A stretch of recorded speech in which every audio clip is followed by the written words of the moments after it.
तुमच्या सगळ्यांचं स्वागत आहे स्पॉटलाइट अकॅडमीच्या ऑनलाईन प्लॅटफॉर्मवरती। आपल्याला आजच्या लेक्चरमध्ये 2023 ची कंबाईन परीक्षेची जी पूर्व परीक्षेची प्रश्नपत्रिका आहे त्याच्यातले जे भूगोलाचे क्वेश्चन्स होते त्याबद्दल चर्चा करायची आहे। चला तर मग सुरुवात करूया। प्रश्न क्रमांक 1 पासून आपण सुरुवात करूया। इथे जो पहिला प्रश्न होता तो होता आपला रायलसीमा पठाराच्या बाबतीमध्ये। इथे एकदम सिंपल क्वेश्चन आहे, ज्याचं मॅप पॉइंटिंग थोडं चांगलं आहे, ज्याने नकाशा व्यवस्थित बघितलेला आहे, ज्याने भारताचा प्राकृतिक भूगोल व्यवस्थित केला आहे, त्याला या प्रश्नाचं उत्तर येणं अगदी सोपं होतं। रायलसीमा पठाराचे स्थान टिंबटिंब येथे आहे आणि इथे तुम्हाला 4 पर्याय दिले होते। कर्नाटक पठाराच्या उत्तरेला, कर्नाटक पठाराच्या पश्चिमेला, कर्नाटक पठाराच्या दक्षिणेला आणि कर्नाटक पठाराच्या पूर्वेला। इथे तुम्हाला कर्नाटक पठार एक्झॅक्टली माहित असणं गरजेचं आहे आणि त्याच्यानंतर दुसरं तुमचं रायलसीमा पठार, तरच तुम्ही याचं उत्तर देऊ शकणार होतात। चला आपल्याला एकदा या दोघांचं एक्झॅक्ट जे लोकेशन आहे ते बघायचं आहे। बघा लक्षात घ्या, ठीक आहे। भारताच्या पश्चिम किनारपट्टीला इथे समांतर एक उंच पर्वतरांग आहे, तिला आपण पश्चिम घाट असं म्हणतो। पूर्व किनारपट्टीला एक समांतर पर्वतरांग आहे, तिला आपण पूर्व घाट असं म्हणतो। जर का तुम्ही वायव्य दिशेला गेलात तर इथे अरवली पर्वत आहे, ठीक आहे। त्याच्यानंतर जर का तुम्ही ईशान्य दिशेला गेला तर इथे राजमहल टेकडे आहे, ओके। हा सगळाच भाग जर का तुम्ही जोडला तर याला आपण काय म्हणतो, याला आपण म्हणतो द्वीपकल्पीय पठार। काय म्हणतो? द्वीपकल्पीय पठार। आता हे जे द्वीपकल्पीय पठार आहे याचे 2 भाग होतात, कोणामुळे तर नर्मदा नदीमुळे आणि शोण नदीमुळे। तुम्ही जर का बघितलं तर मध्य प्रदेशच्या अगदी पूर्वेकडे छत्तीसगडच्या सीमेवरती इथून नर्मदा नदीचा उगम होतो आणि तिथूनच उत्तरेला शोण नदी वाहत जाते। आता या नर्मदा आणि शोण नदीमुळे द्वीपकल्पीय पठाराचे 2 भाग झालेत। हा जो खालचा भाग आहे याला आपण काय म्हणतो, दख्खनचं पठार असं म्हणतो, आणि जो उत्तरेकडचा भाग आहे त्याला आपण काय म्हणतो, उत्तर मध्य आणि दक्षिण मध्य उच्चभूमी, किंवा नुसतं तुम्ही सेंट्रल हायलँड्स म्हटलं तरी पण चालेल, ठीक आहे। सो हा जो दक्षिणेकडचा म्हणजे नर्मदा नदीच्या दक्षिणेकडचा भाग आहे त्याला आपण दख्खनचं पठार असं म्हणतोय। या दख्खनच्या पठारावरती अनेक अशी उपपठारं आहेत। आता हे समजून घेण्यासाठी तुम्हाला भारताचा राजकीय नकाशा बघावा लागेल। बघा आता ह्या नकाशाला मी थोडं इथे झूम करतोय जेणेकरून तुमच्या लक्षात यावं। इथे बघा, इथे पश्चिम घाट आहे आणि इथे पूर्व घाट आहे, ओके। हे दोन्ही इथे एकत्र आले आणि या दोघांच्या दरम्यानचा भाग म्हणजे आपला दख्खनचं पठार आहे। आता बघा, दख्खनच्या पठाराचा जेवढा भाग कुठे येतो, महाराष्ट्रामध्ये येतो, त्याला आपण काय म्हणतो, महाराष्ट्र पठार असं म्हणतो। त्याच्यानंतर जेवढा भाग कर्नाटकमध्ये येतो त्याला आपण म्हणतो कर्नाटकचे पठार। मग या ठिकाणी तुम्हाला नेमकं कर्नाटकचं पठार काय आहे हे समजलं असेल, ठीक आहे। सो दख्खनच्या पठाराचा जेवढा भाग कर्नाटकात येतो त्याला आपण म्हणतोय कर्नाटकचं पठार। तुम्ही जर का पूर्वेकडे गेलात तर दख्खनच्या पठारावरती तेलंगणा राज्य पण आहे। या संपूर्ण तेलंगणा राज्यामध्ये जेवढा दख्खनच्या पठाराचा भाग येतो त्याला आपण तेलंगणा पठार म्हणतो। आणि तेलंगणा पठाराच्या खाली तुम्ही जर का बघितलं तर इथे आंध्र प्रदेशचा पण काय आहे, थोडा भाग आहे बघा, याला आपण म्हणतो रायलसीमा पठार। सो बेसिकली रायलसीमा पठार म्हणजे दुसरं तिसरं काही नसून आंध्र प्रदेशचा जो दक्षिणेकडचा कर्नाटकला लागून असलेला भाग आहे त्याला आपण रायलसीमा पठार असं म्हणतो। मग तुम्ही जर का बघितलं तर रायलसीमा पठार कुठे आहे तर कर्नाटक पठाराच्या पूर्वेला आहे। कुठे आहे? कर्नाटक पठाराच्या पूर्वेला, ठीक आहे। सो याचं उत्तर आहे पर्याय क्रमांक 4। Is that clear? पुन्हा एकदा क्लिअर करतो। नर्मदा नदीचा जो खालचा भाग आहे त्याला आपण म्हणतोय दख्खनचं पठार। दख्खनचा पठार जो आहे तो अनेक उपपठारांमध्ये विभाजित झालेला आहे। जेवढा भाग महाराष्ट्रात येतो त्याला महाराष्ट्र पठार, जेवढा भाग इथे तेलंगणामध्ये येतो त्याला तेलंगणा पठार, जेवढा भाग कर्नाटकात येतो त्याला कर्नाटक पठार, आणि जेवढा भाग आंध्र प्रदेशमध्ये येतो त्याला आपण म्हणतो रायलसीमा पठार, ओके। चला नेक्स्ट क्वेश्चन बघूयात। हा क्वेश्चन आयोगाने कॅन्सल केला होता बघा, योग्य जोड्या जुळवा, ठीक आहे। एका बाजूला तुम्हाला इथे औष्णिक ऊर्जा केंद्र दिले होते आणि दुसऱ्या बाजूला ते कुठल्या जिल्ह्यामध्ये आहेत त्या जिल्ह्यांची नावं दिली होते। आता हा प्रश्न का रद्द केला त्याच्याबद्दल पण आपल्याला इथे चर्चा करायची आहे। बघा लक्षात घ्या, आता इथे फक्त जो सी पर्याय आहे उरण, ठीक आहे। हे औष्णिक ऊर्जा केंद्र आहे तुमचं रायगडमध्ये। कुठे आहे? हे आहे तुमचं रायगडमध्ये, आणि इथं पर्यायांमध्ये रायगड असा पर्यायच नाहीये, त्याच्याऐवजी तिथं उत्तर दिलं होतं ठाणे, त्याच्यामुळे हा प्रश्न काय झाला, रद्द झाला, ठीक आहे। पण इथे औष्णिक ऊर्जा म्हणजे नेमकं काय ही कन्सेप्ट तुम्ही सगळ्यांनी खरं तर समजून घेणं अपेक्षित आहे। बघा तुम्हाला सगळ्यांना असं वाटतं की औष्णिक ऊर्जा प्रकल्प म्हणजे काय आहे, तर असे प्रकल्प की जिथे दगडी कोशाच्या मदतीने ऊर्जा तयार केली जाते, तर हे अर्धसत्य आहे। मग पूर्ण सत्य काय आहे बघा लक्षात घ्या, बेसिकली जिथे उष्णता ऊर्जेचा वापर केला जातो, कशाचा वापर केला जातो? उष्णता ऊर्जा, याला इंग्लिशमध्ये आपण थर्मल एनर्जी असं म्हणतो. ठीक आहे, उष्णता ऊर्जेचा वापर करून पाण्याचं इथे वाफेमध्ये रूपांतर केलं जातं आणि त्या वाफेच्या शक्तीवरती मग मोठमोठे टर्बाईन फिरवले जातात. आता या केसमध्ये काय आहे की बहुतांश जे औष्णिक ऊर्जा प्रकल्प आहे किंवा थर्मल पॉवर प्लांट आहे तिथं पाण्याचं तापमान वाढवण्यासाठी दगडी कोळसा वापरला जातो, बरोबर का नाही? जसं की चंद्रपूरमध्ये आहे, भुसावळमध्ये आहे, इथले सगळे औष्णिक ऊर्जा प्रकल्प दगडी कोळशावरचे आहेत. म्हणजे काय, दगडी कोळशाच्या मदतीने उष्णता निर्माण केली जाते आणि त्या उष्णतेच्या मदतीने पाण्याचं तापमान वाढून त्याचं वाफेमध्ये रूपांतर आणि वाफेच्या मदतीने टर्बाईन फिरवलं जातं. पण इथे दगडी कोळशाच्या ऐवजी काय होऊ शकतं तर नैसर्गिक वायू सुद्धा वापरला जाऊ शकतो. वापरला जाऊ शकतो का नाही? वापरला जाऊ शकतो. जसं की उरणचा जो प्रोजेक्ट आहे रायगड जिल्ह्यातला, हा उरणचा जो प्रोजेक्ट आहे हा नॅचरल गॅसवरचा आहे. म्हणजे नैसर्गिक वायूच्या मदतीने तिथं पाण्याचं तापमान वाढवून पाण्याचं वाफेत रूपांतर केलं जातं आणि मग त्याच्यावरती टर्बाईन्स फिरवले जातात. सो जर का तुम्हाला कोणी विचारलं की औष्णिक ऊर्जा म्हणजे काय, तर उत्तर देताना दगडी कोळशावरती जिथे ऊर्जा तयार केली जाते असं म्हणू नका. जिथे उष्णता ऊर्जा वापरली जाते आणि उष्णतेसाठी मग कुठलंही माध्यम वापरलं जाऊ शकतं. म्हणजे उद्या अगदी जर का डिझेल वापरलं गेलं उष्णता निर्माण करण्यासाठी, पेट्रोल वापरलं गेलं तरी ते पण काय आहे तर औष्णिक ऊर्जाच म्हटलं जाईल. ओके, चला. सो उरणचा इथं काय चुकला होता, पर्याय चुकला होता, म्हणून आयोगाने काय केलं, हा प्रश्न कॅन्सल केला. ठीक आहे, हा. पण आपल्याला इतर मग काय माहिती असले पाहिजे, हा, जसं की इथं पारस आहे, पारस कुठे आहे, अकोल्याला आहे.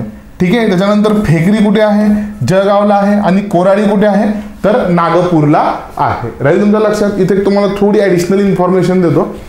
दगडी कोळसा जेव्हा थर्मल पॉवर प्लांट्समध्ये किंवा औष्णिक ऊर्जा प्रकल्पांमध्ये जाळला जातो तेव्हा त्याची भुकटी केली जाते किंवा तो भुकटीच्या स्वरूपामध्ये जाळला जातो आणि तो भुकटीच्या स्वरूपामध्ये जाळल्या गेल्यामुळे काय होतं तर औष्णिक ऊर्जा प्रकल्पांमधून मोठ्या प्रमाणामध्ये राख बाहेर पडते आणि ही जी राख आहे ही वातावरणामध्ये पसरते. आता तुम्ही जर का बघितलं तर महाराष्ट्रातलं जे सगळ्यात प्रदूषित जिल्हे आहे त्यांच्यातला जो पहिला क्रमांक लागत होता दरम्यानच्या काळामध्ये तो चंद्रपूर जिल्ह्याचा होता. त्याच्या मागचं कारण काय होतं, तिथे असलेला औष्णिक ऊर्जा प्रकल्प आणि त्याच्यातनं बाहेर निघणारी राख. ठीक आहे, ओके. आता तुम्ही जर का राज्यसेवेचा अभ्यास करत असाल किंवा UPSCचा अभ्यास करत असाल तर याच्यासाठी काय केलं होतं, एक फ्लाय ॲश पॉलिसी नावाची पॉलिसी तयार केली होती की औष्णिक ऊर्जा प्रकल्पांमधून जी राख बाहेर पडते आहे तिच्यापासून मग विटा तयार करणे किंवा तिच्यापासून किंवा त्या राखेचा वापर रस्ते तयार करण्यासाठी करणे असे बरेचसे त्याच्यामध्ये पर्याय त्या राखेच्या नियंत्रणासाठी सुचवलेले आहे. सो औष्णिक ऊर्जा प्रकल्प ही जी संकल्पना आहे ती तुम्हाला लक्षात आली असेल. ठीक आहे, फ्लाय ॲश काय आहे, फ्लाय ॲश पॉलिसी पण तुम्हाला समजलं असेल. ठीक आहे, पण हा आयोगाने प्रश्न कॅन्सल केला होता. पुढचं बघा, चॅम्पियन आणि सेट यांच्या वर्गीकरणानुसार महाराष्ट्र राज्यात जंगलांचे किती प्रमुख प्रकार आहेत. ठीक आहे, आता खरं तर हा क्वेश्चन एक्सपेक्टेड नव्हता कारण की पुस्तकात कुठेही चॅम्पियन आणि सेट यांच्या वर्गीकरणाचा उल्लेख आपल्याला दिसत नाही. ठीक आहे, बरं, आता लक्षात घ्या. चॅम्पियन आणि सेट जे आहेत त्यांनी एकूणच म्हणजे 16 प्रकारचे वन आहेत. म्हणजे भारतातल्या वनांचं जे वर्गीकरण आहे ते एकूण 16 प्रकारांमध्ये केलं होतं. ठीक आहे, उपप्रकारांमध्ये. आणि जे प्रमुख क्लासिफिकेशन आहे ते 6 प्रकाराचं आहे बघा. मॉइस्ट ट्रॉपिकल फॉरेस्ट म्हणजे काय रे, आर्द्र उष्णकटिबंधीय वने. ठीक आहे, मॉइस्ट म्हणजे आर्द्र, ट्रॉपिकल म्हणजे उष्णकटिबंधीय. त्याच्यानंतर दुसरे होते तुमचे ड्राय ट्रॉपिकल म्हणजे काय तर शुष्क उष्णकटिबंधीय वने, हा दुसरा भाग होता. त्याच्यानंतर तिसरं मॉन्टेन सब ट्रॉपिकल पर्वतीय उपोष्णकटिबंधीय वने.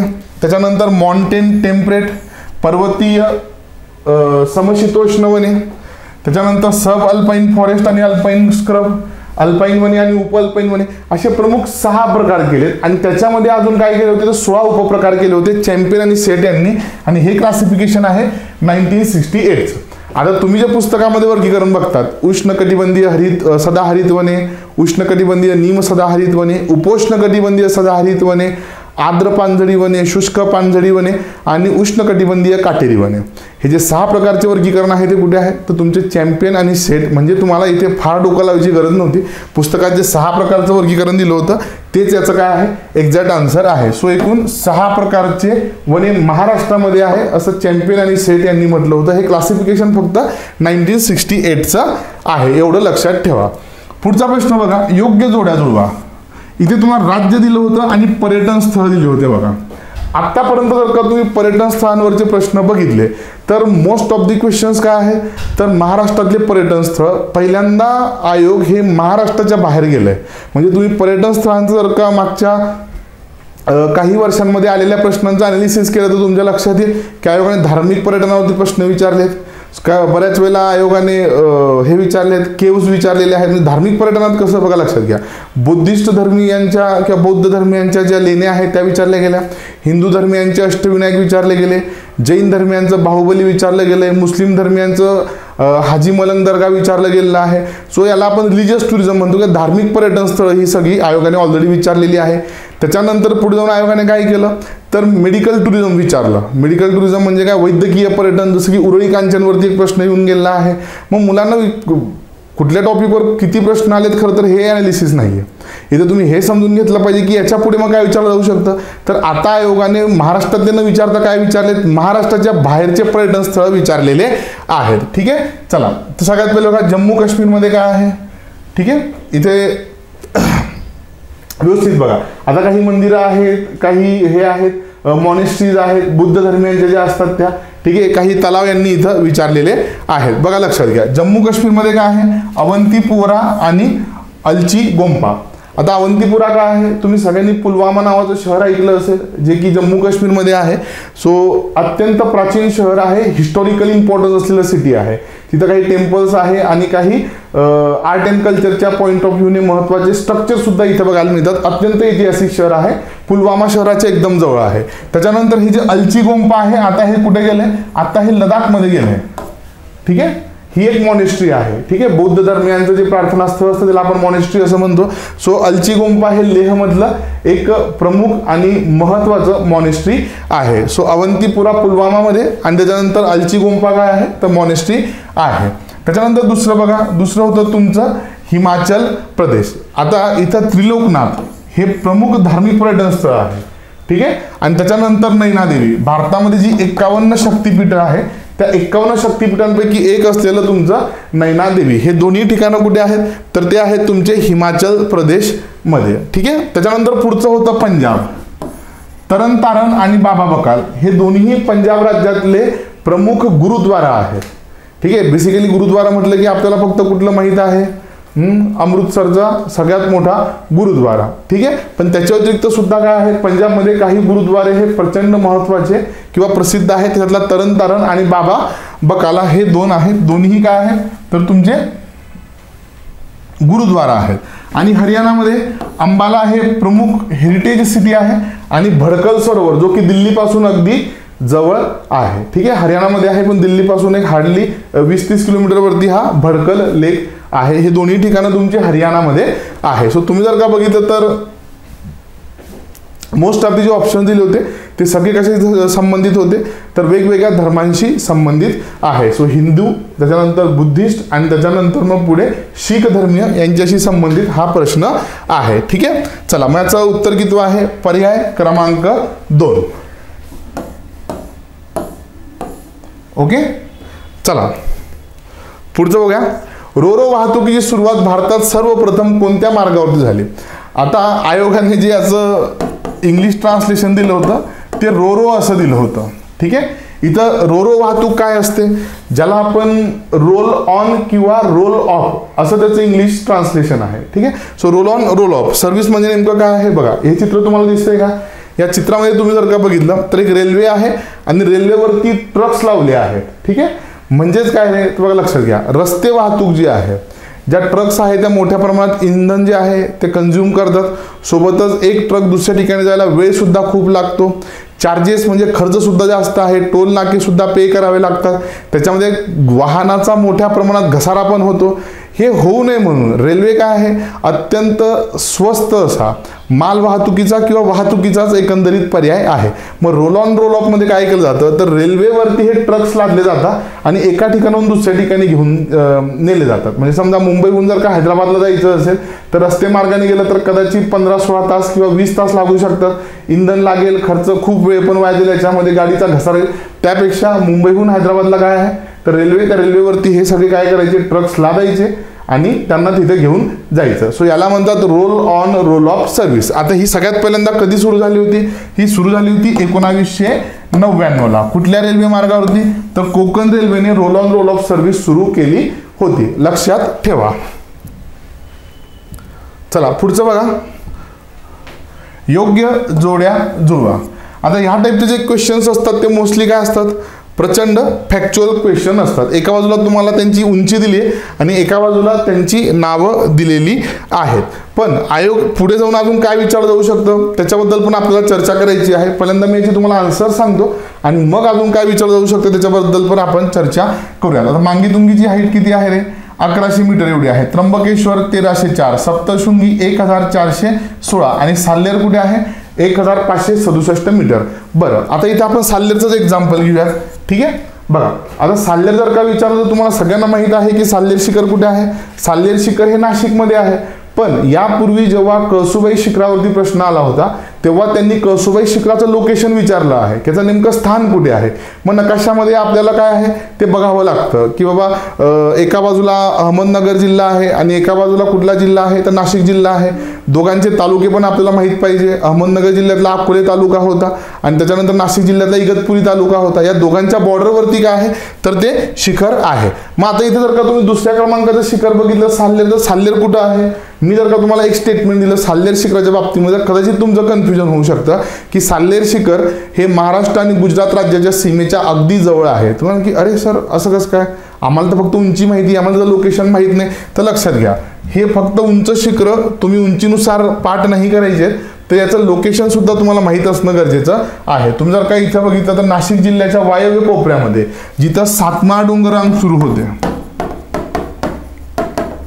सातमाळा डोंगररांग इथून सुरू होते, इथे तुमचं साल्हेर शिखर आहे. ठीक आहे, आणि त्याच्या बाजूलाच इथे गुजरात राज्यातलं पश्चिम घाटातलं सगळ्यात उंच शिखर जे आहे कुठलं, डोन शिखर आहे. सोबतच गुजरातमध्ये इथं काय आहे, पूर्णा वाईल्ड लाईफ सँक्च्युरी सुद्धा आहे. ठीक आहे, सो तुम्हाला हे माहित असलं पाहिजे की एक्झॅक्ट त्याचं लोकेशन कुठे आहे. सो फक्त प्रमुख शिखर पाठ नाही करायचे, तर आपल्याला काय करायचं आहे, तर आपल्याला सोबतच त्यांचं लोकेशन सुद्धा पाठ करायचं आहे. चला नेक्स्ट बघूयात. भारतात धवल क्रांतीला सुरुवात टिंबटिंब सालापासून करण्यात आली. आता धवल क्रांती म्हणजे काय आहे, भारतामध्ये दुधाचं उत्पादन वाढवण्यासाठी जी क्रांती किंवा जो कार्यक्रम राबवला गेला त्याला म्हटलं जातं धवल क्रांती. ठीक आहे, इंग्लिशमध्ये याला एक स्पेसिफिक वर्ड आहे, तो वर्ड आहे ऑपरेशन फ्लड.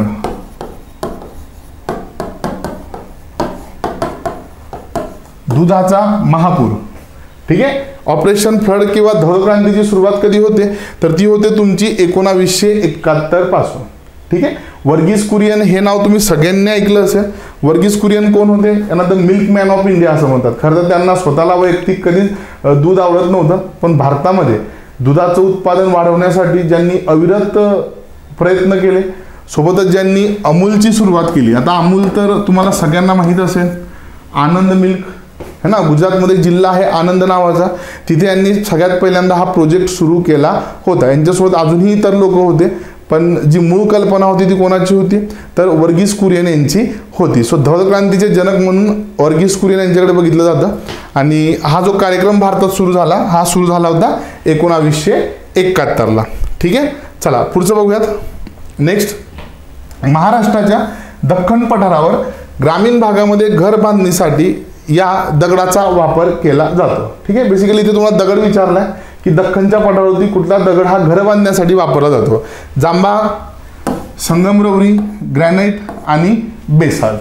ठीक आहे, आता लक्षात घ्या, इथे तुम्हाला सगळ्यात पहिल्यांदा मी चित्र दाखवतो. हा दगड तुम्ही सगळ्यांनी बघितला असेल. आजूबाजूला सह्याद्री पर्वतात जर का कधी फिरायला गेला असेल तर तुम्ही हा 100% बघितलेला असेल. घराजवळ कुठलं डोंगर असेल, टेकडी असेल, तरी सुद्धा तुमचा हा दगड बघण्यात आलेला असेल. बेसिकली हा बेसाल्ट दगड आहे. काय आहे, बेसाल्ट दगड आहे. त्याच्यानंतर हा जो तुम्हाला लाल रंगाचा दिसतोय हा कुठला आहे, हा जांभा खडक आहे. हा कोकणामध्ये आढळतो. ओके, आता ह्या सगळ्यांमधला मी तुम्हाला फरक सांगतो बघा की संगमरवर काय आहे, जांभा काय आहे. संगमरवर तर महाराष्ट्रामध्ये आढळत नाही. ठीक आहे, हा, आणि संगमरवर इतका महाग आहे की तो बांधकामासाठी सामान्य माणूस तरी वापरू शकत नाही. मग ग्रॅनाइट, बेसाल्ट आणि जांभा याच्यातला फरक सांगतो. जांभा कुठे आहे, कोकणामध्ये आहे, त्याच्यामुळे हा पण तुमचा पर्याय राहत नाही. आता इथे बेसाल्ट आणि ग्रॅनाइट मध्ये डिफरन्स सांगतो. बेसिकली काय होतं, समजा ही जमीन आहे, जमिनीच्या खाली जो तप्त शिलारस आहे, ज्वालामुखीच्या वेळी हा सगळा शिलारस हळूहळू वरती येतो. वरती येताना काय होतं, बऱ्याच वेळेला तो जमिनीच्या खालीच घनीभूत होतो. ठीक आहे. सो शिलारस जेव्हा जमिनीच्या खाली घनीभूत होतो तेव्हा त्याला आपण ग्रॅनाइट खडक असं म्हणतो. आणि कधी कधी हा शिलारस भूकवच तोडून ज्वालामुखीच्या स्वरूपामध्ये वरती येतो. वरती आल्यानंतर जेव्हा तो थंड होतो तेव्हा आपण त्याला काय म्हणतो, बेसाल्ट खडक असं म्हणतो. राहील तुमच्या लक्षामध्ये. सो जमिनीच्या आत जर का तो शिलारस थंड झाला तर ग्रॅनाइट खडक तयार होतात, वरती येऊन थंड झाला तर बेसाल्ट खडक तयार होतात. आणि संपूर्ण महाराष्ट्र पठार जे आहे ते बेसाल्ट खडकापासून तयार झालेलं आहे. त्याच्यामुळे आपलं इथं उत्तर काय होतं, बेसाल्ट खडक असं उत्तर होतं. हा जांभा खडक लक्षात ठेवा, हा कोकणामध्ये आढळतो आणि तिथल्या स्थानिक भाषेमध्ये याला चिरा असं सुद्धा म्हटलं जातं. कोकणाची जी लाल दगडाची घरं आहेत ही सगळीच्या सगळी लाल दगडाची घरं ही या चिरा दगडापासूनच तयार केली गेलेली आहे. चला पुढचं बघूया. Next question. इथं तुम्हाला एका बाजूला राज्य दिलं होतं आणि दुसऱ्या बाजूला लोकसंख्येची घनता दिलेली आहे. ओके. लोकसंख्या नावाचा जो टॉपिक आहे, जे चॅप्टर तुम्ही शिकतात त्या टॉपिकवरचा हा प्रश्न आहे. आता व्यवस्थित लक्ष द्या. हरियाणा, हिमाचल प्रदेश, झारखंड आणि बिहार. ठीक आहे. आता हा जो क्वेश्चन आहे आपण लॉजिकने सुद्धा सॉल्व्ह करू शकलो असतो. ठीक आहे. कसा लॉजिकने सॉल्व्ह करू शकलो असतो, तुम्हाला सगळ्यांना माहित आहे की या चारही राज्यांमध्ये हिमाचल प्रदेश काय आहे, हिमालयीन राज्य आहे किंवा पर्वतीय राज्य आहे. सो हिमालयीन राज्यांमध्ये किंवा पर्वतीय राज्यांमध्ये लोकसंख्येची घनता अशीही खूप जास्त कमी आहे. ठीक आहे. सो सगळ्यात लोवेस्ट जी हे आहे डेन्सिटी आहे, पॉप्युलेशन डेन्सिटी, ती हिमाचलचीच असणार आहे. सो हिमाचल प्रदेश तुमचं पहिलं होतं. ठीक आहे. त्याच्यानंतर जी सर्वाधिक लोकसंख्या असलेलं राज्य आहे त्याच्यामध्ये बिहार आहे. सो इथे लोकसंख्येच्या घनतेमध्ये सगळ्यात जास्त जो आकडा आहे तो कोणाचा असणार होता, बिहारचा असणार होता. आता उरले दोन राज्य, एक होतं हरियाणा आणि दुसरं होतं झारखंड. आता हरियाणा आणि झारखंड या दोघांचा जर का विचार केला तर हरियाणा हे मैदानी प्रदेशामध्ये आहे आणि मैदानी प्रदेशामध्ये लोकसंख्येचं केंद्रीकरण झालेलं असतं. व्हेअर ॲज झारखंड काय आहे, झारखंड हे खूप जास्त वनांनी, जिथं ट्रायबल किंवा आदिवासी जनसमुदाय खूप जास्त आहे, लोकसंख्या विरळीत आहे असं राज्य आहे. मग दोघांमध्ये कुठली घनता हरियाणाची असू शकते, तर ऑब्व्हियसली 573 आणि झारखंडची किती असू शकते, 414. मग इथे जर का तुम्ही बघितलं तर 3, 1, 2 आणि 4. ठीक आहे. मग 3, 1, 2, 4 पर्याय कुठे होता, तर पर्याय क्रमांक 2 हाच याचं उत्तर आहे. म्हणजे ह्या टाईपचे जे क्वेश्चन्स असतात ते तुम्ही लॉजिकने सुद्धा सॉल्व्ह करू शकतात. जर तुम्हाला एक्झॅक्ट उत्तर जरी येत नसेल तरी सुद्धा थोडं जर का डोकं लावलं तर तुम्ही हे क्वेश्चन सॉल्व्ह करू शकतात. ओके. चला. सो नवीन येणारी जी कंबाईनची बॅच आहे ती लवकरच सुरू होते आहे. ज्या विद्यार्थ्यांना कंबाईन परीक्षेचा अभ्यास करायचा आहे ते विद्यार्थी ही बॅच जॉईन करू शकतात. यामध्ये तुम्हाला नोट्स दिल्या जाणार आहे, 1-to-1 कम्युनिकेशन असणार आहे, ऑनलाईन आणि ऑफलाईन अशा दोन्ही प्लॅटफॉर्मवरती ही बॅच आपली अवेलेबल असणार आहे. हिची वेळ असणार आहे सकाळी 8 ते 10. ठीक आहे. सो ज्या विद्यार्थ्यांना कंबाईनसाठी जी बॅच जॉईन करायची असेल त्यांनी लवकरात लवकर टीम स्पॉटलाईटची इथे खाली संपर्क क्रमांक दिले त्याच्यावरती कॉल करायचा आहे आणि बॅच जॉईन करायची आहे. ठीक आहे. याच्यामध्ये तुम्हाला मेंटरशिप सुद्धा प्रोव्हाइड केली जाणार आहे. आता ज्या विद्यार्थ्यांना बॅच जॉईन नाही करायची त्यांच्यासाठी स्पॉटलाईट अकॅडमीचा 150 डेज मेंटरशिप प्रोग्राम सुरू होत आहे. म्हणजे सर आम्ही खूप अभ्यास केला आहे किंवा आम्ही 2-3 वर्षापासून अभ्यास करतो, आमचे क्लासेस सुद्धा झालेत. ठीक आहे. पण आमचे रिझल्ट येत नाही आहे, 2-4 मार्कांनी आमचा रिझल्ट जातो आहे, अशा विद्यार्थ्यांसाठी हा 150 डेजचा मेंटरशिप प्रोग्राम असणार आहे. आता हा जो 150 डेजचा मेंटरशिप प्रोग्राम आहे याच्यामध्ये काय काय असणार आहे तर तुम्हाला सगळ्यात महत्त्वाचं म्हणजे डेली टार्गेट्स दिले जाणार आहे. स्पॉटलाईट अकॅडमीचे ज्या नोट्स आहेत त्या PDF फॉर्ममध्ये तुम्हाला दिले जाणार आहेत. सोबतच जी टेस्ट सिरीज असणार आहे पुढच्या वेळेसच्या कंबाईनसाठीची ती सुद्धा तुम्हाला याच्यामध्ये इन्क्लूड असणार आहे. सोबतच आठवड्यातून किंवा जेव्हा जेव्हा गरज पडेल तेव्हा तुमच्यासाठी इथे डाऊट क्लिअरिंग सेशन सुद्धा असणार आहेत.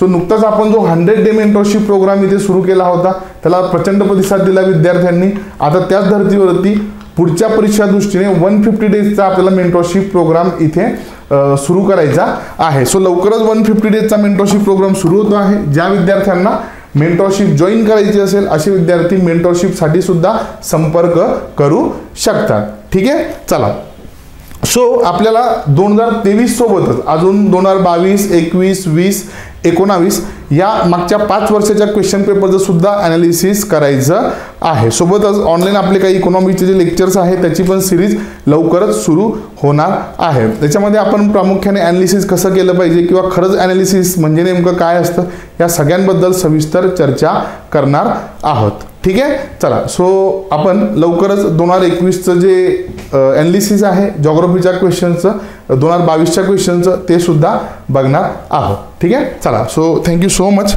आज आपण इथेच थांबूया.